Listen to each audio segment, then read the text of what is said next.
അസ്സലാമു അലൈക്കും വറഹ്മത്തുള്ളാഹി വബറകാതുഹു. ബഹുമാനരായ സഹോദരങ്ങളെ, സുഹൃത്തുക്കളെ, കരയുന്ന കുട്ടികൾ പലപ്പോഴും നമസ്കരിക്കുന്ന സന്ദർഭത്തിൽ ഉമ്മമാർക്ക് പ്രയാസങ്ങൾ ഉണ്ടാക്കാറുണ്ട്. അത് വീട്ടിലാണെങ്കിലും പള്ളികളിലാണെങ്കിലും എവിടെയാണെങ്കിലും ശരി. അപ്പോൾ കുട്ടികൾ കരയുന്ന അവസ്ഥയിൽ ആ കുട്ടികളെ എടുത്ത് നമസ്കരിക്കാമോ എന്ന് പല സഹോദരിമാരും ചോദിക്കാറുണ്ട്. അങ്ങനെ എടുത്ത് നമസ്കരിക്കുന്നത് കൊണ്ട്, കുട്ടിയെ തോളിലോ എളിയിലോ വെച്ച് നമസ്കരിക്കുന്നത് കൊണ്ട് നമസ്കാരത്തിന് എന്തെങ്കിലും പ്രശ്നങ്ങൾ ഉണ്ടാകുമോ എന്ന് പലരും അന്വേഷിക്കുന്ന ഒരു വിഷയമാണ്. ഇവിടെ നാം മനസ്സിലാക്കേണ്ടത്, കുട്ടികൾ കരയുന്ന അവസ്ഥയിലോ അല്ലെങ്കിൽ അവരെ ശ്രദ്ധിക്കേണ്ടതായ അനിവാര്യമായ സാഹചര്യങ്ങളിലോ ചെറിയ കുട്ടികളാണെങ്കിൽ ആ കുട്ടികളെ ഒക്കത്ത് വെച്ചോ അല്ലാതെയോ ശരീരത്തിലേക്ക് ചേർത്ത് നിർത്തി നമസ്കരിക്കുന്നത് കൊണ്ട് പ്രശ്നമില്ല. അതുമായി ബന്ധപ്പെട്ട ഹദീസുകൾ നമുക്ക് ഇപ്രകാരം കാണാൻ കഴിയും.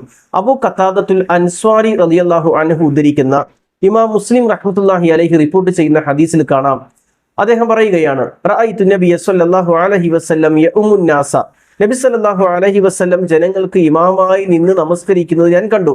ആ സമയത്ത് ഉമാമത്തു ബിന്തു അബിൽ ആസ് വഹിയ ഇബ്നത്തു സൈനബ ബിന്തു നബി സല്ലല്ലാഹു അലൈഹി വസല്ലം അല ആതിഖിഹി, നബി സല്ലല്ലാഹു അലൈഹി വസല്ലമയുടെ പുത്രിയായി സൈനബ ബീബിയുടെ മകളെ പ്രവാചകൻ തോളിലേറ്റി നമസ്കരിക്കുന്നതാണ് ഞാൻ കണ്ടത്.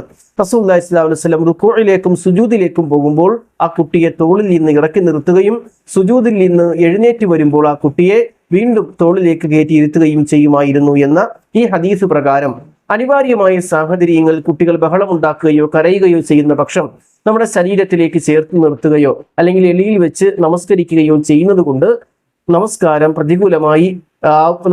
നഷ്ടപ്പെടുകയില്ല, നമസ്കാരത്തെ ഇത് പ്രതികൂലമായി ബാധിക്കുകയില്ല എന്ന് മനസ്സിലാക്കുക. അള്ളാഹു അനുഗ്രഹിക്കട്ടെ. അസ്സലാമു അലൈക്കും വറഹ്മത്തുള്ളാഹി വബറകാതുഹു.